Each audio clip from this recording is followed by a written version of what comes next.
We unpack. We unpack. We unpack. Coming to you live. Boxing Ego unpack. Yeah. We unpack. We unpack. We unpack. Coming to you live. Yep. Just like that, we are back. Lamont Roach continues to cry and complain. He's showing his hand. He hurt his hand in the Pitbull Cruz fight. What does it mean? In this video, I'm going to break all of that down. It is time to get unpacked. What up, Fight World? It's your boy Ego, and I'm back with some more boxing. Now, I thought I'd be done with this subject, but wait. There's more. We got more to talk about as Lamont Roach continues to keep it going, right? And he posted a video full on in a hospital gown. And I'm going to show you guys right now what he had to say. Roll the clip. Imagine if I had both of my motherfucking hands. Come on, Mo. Stop the fucking noise. We need to start a motherfucking movement or something, Slim. They must got it out for me in boxing or something. I'll be right back. You hear me? Imagine if I had both of my motherfucking hands. Come on, Mo. Stop the fucking noise. We need to start a motherfucking movement or something, Slim. They must got it out for me in boxing or something. I'll be right back. You hear me?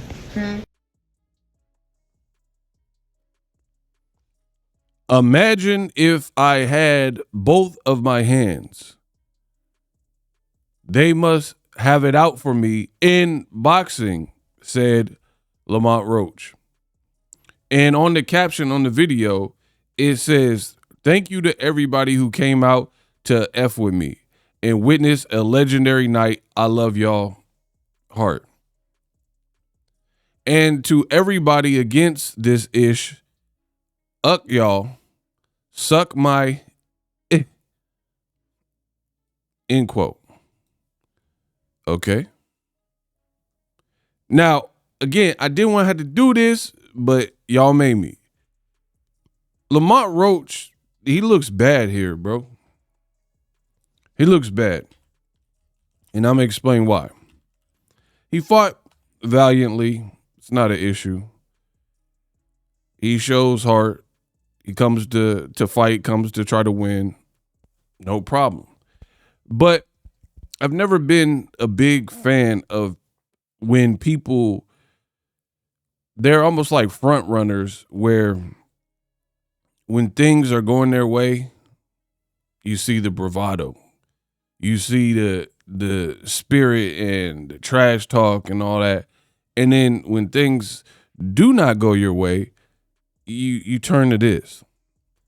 This man is on Twitter right now, and he's talking about,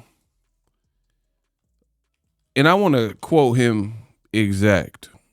So I'll just pull up his Twitter so I can read it. Yo, so I got it pulled up right here. We're on his official page or whatever.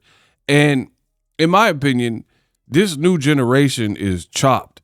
He's doing exactly what Shakur Stevenson does as well, right? Where like someone's like, how the F is this a draw? F these judges, and they're posting Compubox. First of all, anybody who knows boxing, you gotta understand Compubox at best is a guide. It doesn't indicate what happened in the fight 100%. And I'll give you guys an example, right? Give you guys an example. What if Manny Pacquiao, he is a busy fighter? I believe, right? Pacquiao is a busy fighter. When he fights, he puts punches together. So hypothetically, let's say he's cooking Juan Manuel Marquez on the volume, sheer volume of punches that he is throwing. Boop, boop, boop, boop, boop, boop, boop, boop. Right? It's Pacquiao. voluminous puncher, active guy, aggressive style, and we'll say Marquez 4, right? Marquez busted up a little bit, bleeding, goes back to the corner, cocks back, bow, hits him with a right. Pacquiao knocked the out, right? Knocked the out. So regardless of all of this activity from Pacquiao, he could have threw 100 punches around. He could have landed 150, 191 punches out of 467, which is what Lamont Roach landed. But that one punch from Marquez had Pacquiao face down, up. So tell me more about Compubox. You dig? Like Compubox in that occasion wouldn't really matter. So that's one example. I really do this. It's okay. I'm gonna cook y'all. I'm gonna school y'all in boxing. Another example is you look at like fight totals, right? Power punches, jabs, anything outside of a jab is considered a power punch, right? And you can have a fighter who, like, I'll just show you. It's easier. These are the official, like, Compubox. Pitbull Cruz, he total landed 159, but he was far busier, 544 punches, right? So his percentage was lower. And then you had, this is the total. So this includes jabs, right? Now we're getting somewhere. 191, and that it was less punches thrown. And he's saying he had a broke hand too. So 41%. All right. But if you look in the power,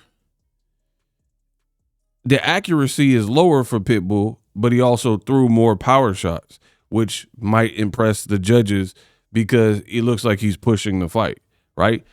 Lamont Roach threw almost 100 less punches, but he landed 10 more, right? And then Roach, being the better boxer, he threw more jabs. So you could just look at some numbers, and then like people always do this, right? It reminds me of like the triangle theories in boxing, right? Where this guy beat this guy, so guy A beat guy B, so guy C will lose to guy A because A and B fought and fighter A won. Boxing does not work like that. There's not no math equation you can do to judge and determine boxing, right? It's what it is.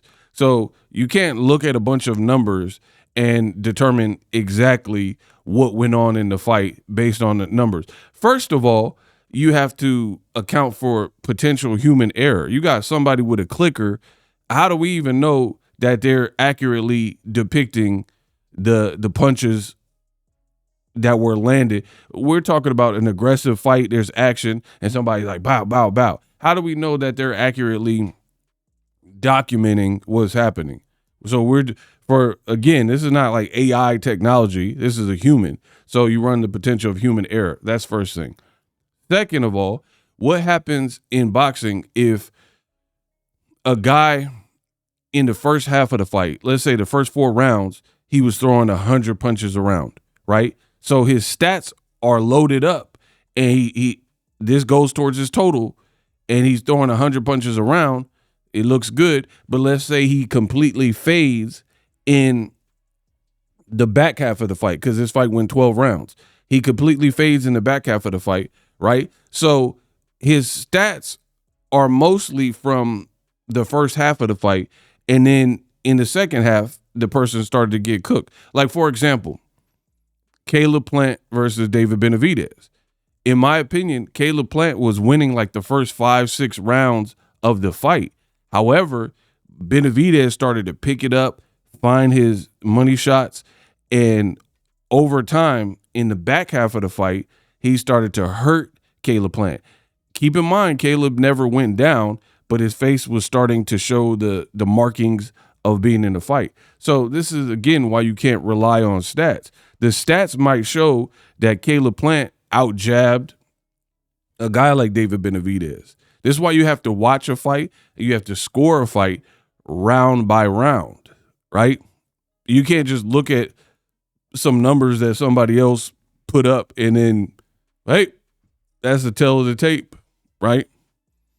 It just doesn't work like that. Because, again, what if somebody stopped throwing in the back half of the fight, but early on when they were full on energy before they start getting hurt, they were throwing a lot of punches? Then their stats are going to show, hey, I landed this many, threw this many, my accuracy is this. So it's not even how that works. But again, Lamont Roach is doing exactly what Shakur Stevenson does, where you're facing the music and people are, I guess, coming for you, rightfully so, right? And then everybody who's on your side, you're just reposting them. Roach posted proof of the broken hand. Very impressive how he fought for 7+ rounds. Bro, this regular fighter stuff. I'm not giving no fighter a bunch of extra credit for doing regular fighter stuff. Whoop-de-doo. You fought with an injured hand, right? You fought with an injured hand, potentially broken hand. You're not the first fighter who's done that. You're not the last fighter. I remember Deontay the Bronze Bomber Wilder from Tuscaloosa, Alabama. Oh, my God, to this day, right? Wilder fought Chris Areola, got a stoppage with a torn bicep and fractured broken hand. I've seen Floyd Mayweather fight guys like Maidana. I think in the Maidana first fight, he hurt his hand. And when he was throwing his punches, he was wincing. I seen Tank Davis fight the same dude you fought. His face didn't show the markings and a fat lip like Lamont Roach, and he had one hand. I seen Jamal Charlo fight Fernando Montiel with one hand. Andre Ward beat Carl Froch with one hand. So again, that's regular fighter-ish, period. It's just regular fighter stuff. Having heart, fighting through injuries, having a poker face. You're not special in that department. You didn't do something like that was so above and beyond where, you know what I mean? So above and beyond where no fighter's ever done that before. And then look at how Lamont Roach is reacting to it, right? He's talking about suck my and y'all against me, F y'all. Great attitude. Keep it up. You're the one coming off 2 draws, right? Y'all talk about a participation trophy. Y'all want to see my bank account. This is what it's come to. Y'all talk about a participation trophy. Y'all want to see my bank account, pre-fight check balance at that. LOL. I'll be back on here later to F with y'all. What? Okay, you got paid for your services in the Tank fight. You got paid in the Pitbull fight. This, to me, this is a bad look when people are coming for you about boxing, about the fight, and your clapback is, man, but look at my bank account. What does that have to do with anything? What does your money, your bank account have to do with what happened? Because I'm pretty sure the commentary and people saying participation trophies and all that, they're talking about boxing. You're talking about finances. Whoop-de-doo, bro. Again, this looks insanely bad for a guy like Lamont Roach. You popped it. You've been on this victory lap for not even achieving a victory with Tank, and you were streaming, and then, you know, you're acting like my life is so fly. But then there's a video, Chris Brown took your girl and stuff like that. What are we talking about, bro? Right? If we just talking about stuff like money and stuff that don't have nothing to do with boxing, there's a video where people are clowning you because your girl dancing with Chris Brown or your ex or whatever is going on there. You dig? So I just feel like it's a bad way to go out. You would be better off having the fight that you had, pushing for the rematch. Pitbull said he'll give you the rematch, and then, you know, taking it from there. But all this, y'all want to see my bank account, holding up the injured arm. I mean, I guess. It just, to me, it looked bad. I don't know what y'all feel, but I personally feel it looked bad because you came out with the bravado, right? And now it's like, man, we gotta start a movement. Nah, we ain't starting right? Ain't nobody starting nothing. Like it was a close fight. You had other people who had it for you, but you had people that had it for Pitbull. This is your fault. I've already made a video about it. And then I told you, it's like the scene in Apocalypto where the dude kept calling Jaguar Paw almost.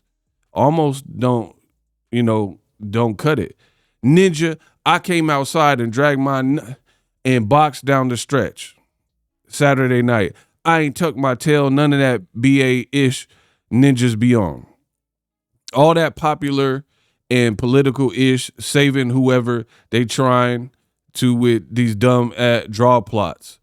And I'm still outside, come see about me. Ooh. You know what I mean? Like, I just feel like, what are you proving?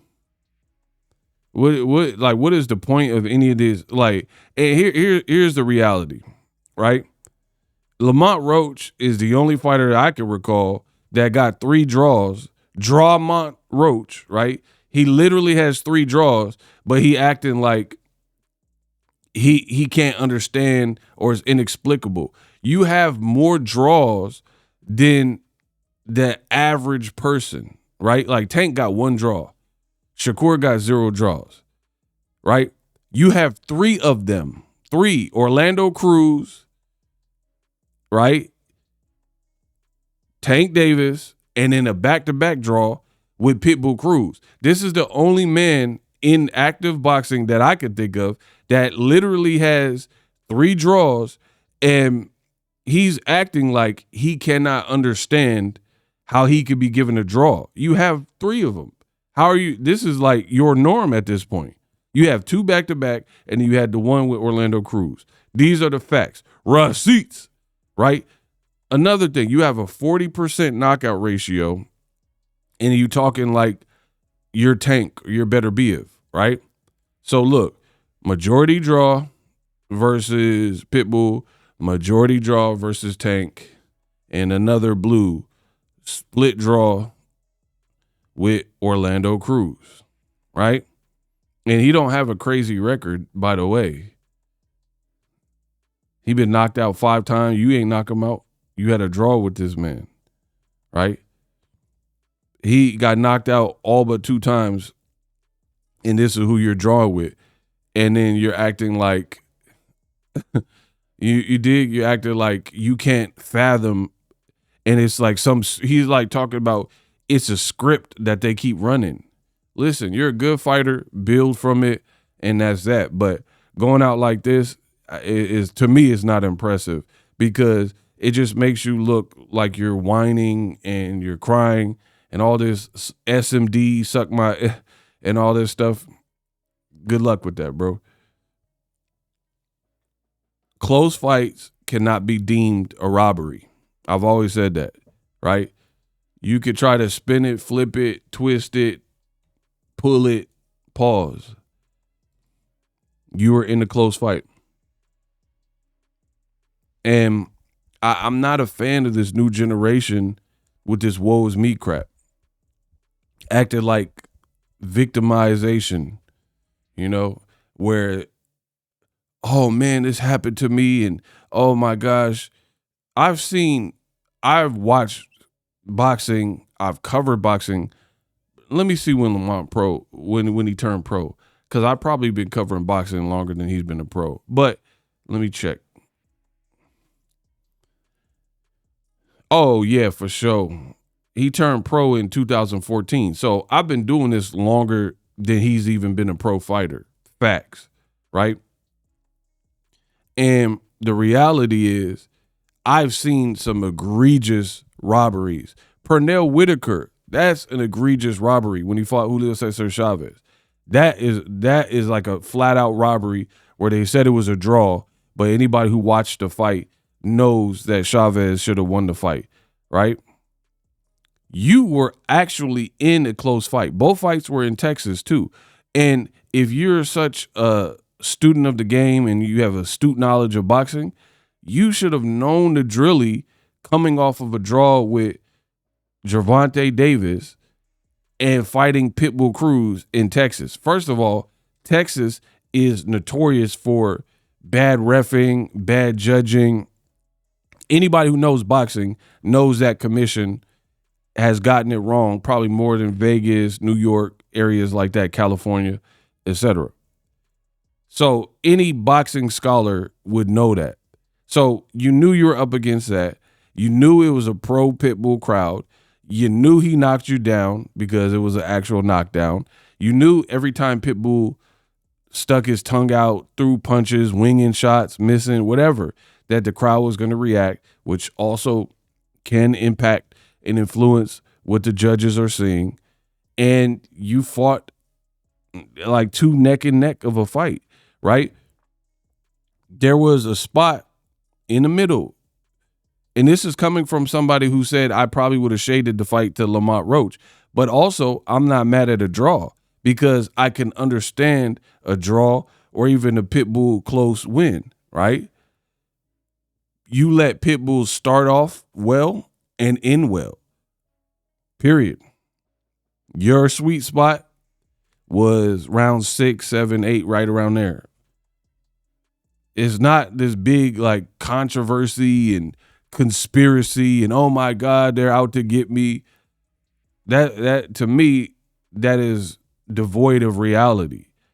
The reality is if you fight a close fight against a crowd favorite in Texas and you get legitimately dropped and you dug an early hole and the guy got a chin and is durable, then you leave it open to interpretation. And the bad thing, the reason I keep saying it's bad because of how Lamont Roach is acting, right? It wouldn't be so bad because it was a sturdy performance. People seemingly enjoyed the fight and you could just let it be that. But all this crying and like, man, we got to start a militia, Slim. Oh my God, look at my hand. People ain't trying to hear that, bro. The reality is people are looping the clip of you getting dropped. This is reality. And this new generation is so thin-skinned where you can't talk to them, you can't say nothing without them getting offended, right? Like, oh man, everyone's against me, F y'all. This is what people are remembering from the fight, bro. You talk all that about Pitbull being the first to knock him out, and ultimately, this is what people are going to remember because it's boxing, and you do have casual fans, right? And the reason why we're showing no remorse or no mercy is because I've seen far worse and better examples of somebody who was just criminally robbed. This wasn't one of them at all. And neither was the Gervonta Davis fight. In fact, I had Gervonta Davis actually winning. I think people, if you go watch the fight, don't listen to the commentary, go watch the fight. People were very blinded by the weird fiasco with the knee, right? In the Gervonta Davis fight, that was just a weird occurrence. It was like an anomaly that doesn't typically happen in the fight, and it created a conversation. And then people took that and ran with it. But Lamont Roach, he never really hurt Gervonta Davis that I seen. He didn't drop him. Even the round with the knee, the ref, first of all, he didn't take a point. You can't make your own rules and deduct a point. You try to fight it with the commission, and they said kick rocks. So you're jammed up, bro. You're jammed up. Nothing you've done. You're almost from Apocalypto, bro. So go watch the Tank fight again. Go watch the Pitbull Cruz fight. Take emotions out of it. Take the crowd out of it. Take the commentary out of it. These are close fights.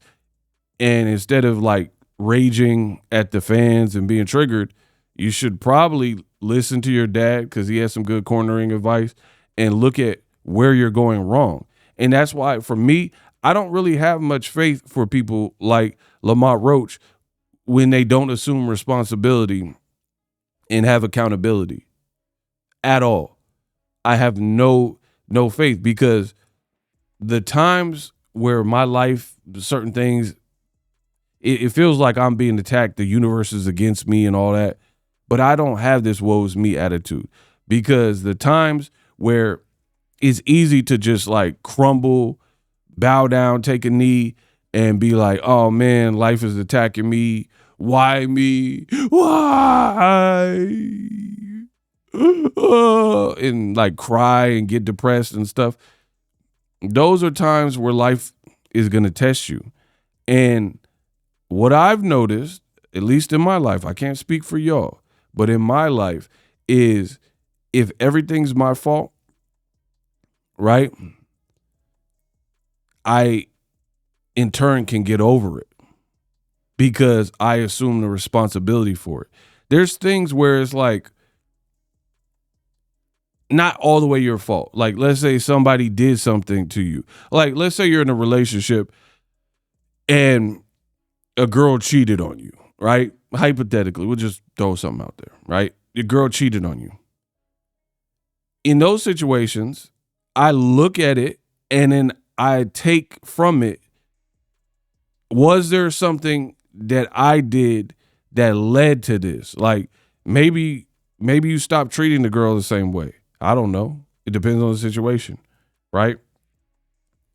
Or you could also, even if it's not your fault, like let's say she's just a scallywag and she just cheated because she a thought, right? She a bop.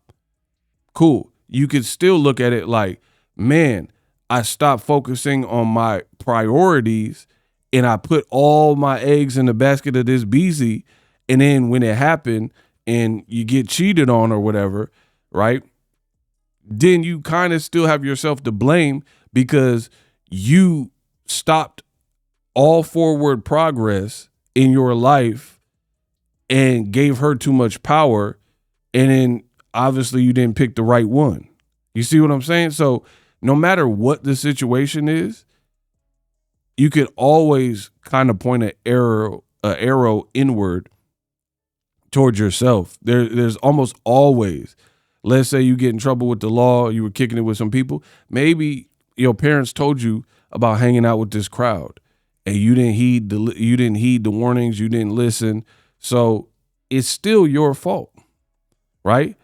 So for me, I don't have much faith in people who don't take accountability. Lamont Roach, every time he speaks, it sounds like there's this elaborate boxing scheme to keep him down and suppress him. Oh man, my hand was messed up. It happens to plenty of fighters, bro. That's just luck of the draw. You kept hitting on somebody with a hard head. Tank told you that. Tank warned you the dude got a hard head and is durable. So you were punching. Happens. Then he like, oh man, we got to do something about this. We ain't got to do nothing. You got to do something about it, bro. What are you talking about? We got to do something about it. Imagine if I had both of my motherfucking hands. Imagine if I had both of my hands. Luck of the draw. Come on, Mo. Stop the fucking noise. We need to start a motherfucking movement or something, Slim. Stop the noise. We need to start a movement. Good luck with that. I ain't starting I am not using my channel and my audience to start no Lamont almost Drawmont Roach movement because you are in a close fight with a known favorite. Like, it's like fighting Canelo in his prime or something like that. You have to understand, in a pro Canelo crowd, you're probably going to have to make it very clear that you beat him, i.e. Floyd Mayweather, i.e. Dimitri Bivol, i.e. recently Terrence Crawford, right? Notice guys like that, Crawford, Mayweather, and Bivol, despite how popular Canelo is, despite, the politics, and we know they were trying to do Bivol dirty on the scorecard. We know they were trying to replace Floyd. We know if Crawford didn't do as good as he did with Canelo, they probably would have cooked the scorecard. Floyd had a draw with Canelo and he pitched a shutout, right? We know these things. So at the end of the day, you can learn from guys like that because guess what? They ain't make no excuses. They just went out there, and Crawford, he was 2-3 divisions lighter than Canelo and was not the favorite. But now he living the life. He doing GQ and Forbes magazines and traveling to Japan. Now he living the life. You are like arguing with fans and naysayers and talking about, look at my bank account. Okay, post your bank account. What are we talking about, bro? You said check my bank account. All right, post it. What are we supposed to be looking at? You got some money, bro? Yeah, I'm going to Japan in real life. I'm going to be streaming. Good luck with that. Good luck with your streaming career because you have 3 draws in your career and you're the only one that acts like draws are uncanny. You got the most of them. Like how is the ninja with like the most draws for his age, right? He's 30 years old. That's like having a draw every decade, right? You got 3 of them and you still acting like an unbeliever, like, oh, I can't, it's everybody else's problem. For me, I don't respect that. I think Lamont Roach, he a good little fighter, but this is what you get. I'm happy. I'm so happy. Run the rematch. I'm happy. Ha. Here's why. Because you got too big for your britches. You were talking about Tank in every interview. And Gervonta this, and Gervonta's gone there hiding and posting juice clips about he's scared and him legal women's and all this stuff, legal mugshots. And you were talking about that. You kept streaming. You were talking about fighting Shakur Stevenson next, or the winner of Teofimo and Shakur next. You were talking about fighting Gary and Antoine Russell, right? You ain't even stepped foot into the 40.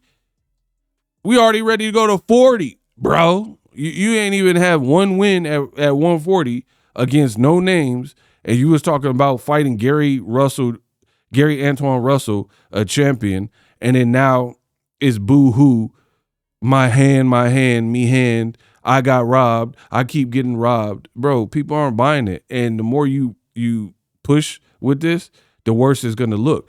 You went fed after the Tank fight.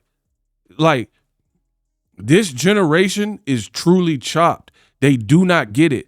The spatial and self-awareness is almost non-existent. They live in a bubble, like that John Travolta movie, The Boy in the Bubble. They live in their own bubble, and they do not know how to read the room at all, right? Lamont Roach looks like the boy who cried wolf. Dead homies. You fought Tank and complained about the draw. You pursued legal action because you couldn't get the rematch. You kept talking about it. Oh man, why I get left out of? He's making money with Jake Paul. He making money with Jake Paul. I could take him to arbitration. Talk. Take them off to arbitration then. You didn't do it. So what was the gum bumping about arbitration, right? And you talking about Tank making money with Jake Paul? Well, I get left out. Now you trying to stunt and flex on people. Talk about, look at my bank account pre-fight. Bro, look at that clip of Pitbull spinning you around into the ropes and jumping on you. Let's look at that too while we looking at your bank account. And then, so you took Tank and you try to go fed again and petition the commission to give you a win. So, and you did it in the amateurs. So Tank beat you in the amateurs, you protest. Tank beat you or had a draw and kept his belt in the pros, you protest with the commission. Then you kept hinting at you were going to sue Tank and go through a legal arbitration. Now a completely different fighter in Pitbull Cruz gives you your 3rd draw. You are the king of draws. Draw Lamont Roach. And you're acting brand new like you can't understand. And it's this whole elaborate plan. No one even knew who you were in boxing like that to be scheming. Stay scheming. Ninjas wanna get me. Like no one even really knew who you were to be developing these like mafia, like hit list plans to get you up out the way. What are you talking about? Man, it's a popularity contest. My hand, which is it? You lost because it's a popularity contest, or you lost because you busted your hand up? You know what I mean? The boy who cried wolf. Boxing is a man's man type of sport. I'm not saying it don't have female fans. People don't want to hear all the extras about like this, that, and the third. You win, you lose, and you move on. Period. We unpacked. Live streaming can be tough, which is why I use StreamYard. Click the link in the description for StreamYard, which is an awesome tool that enables you to set up your stream with ease of use. Get great results with live streaming. It's what I use. Stream to social media with ease with StreamYard. Live streaming is here to stay. Engage with your audience using StreamYard. Great way to reach out to your audience and connect. So you need a tool that can do that.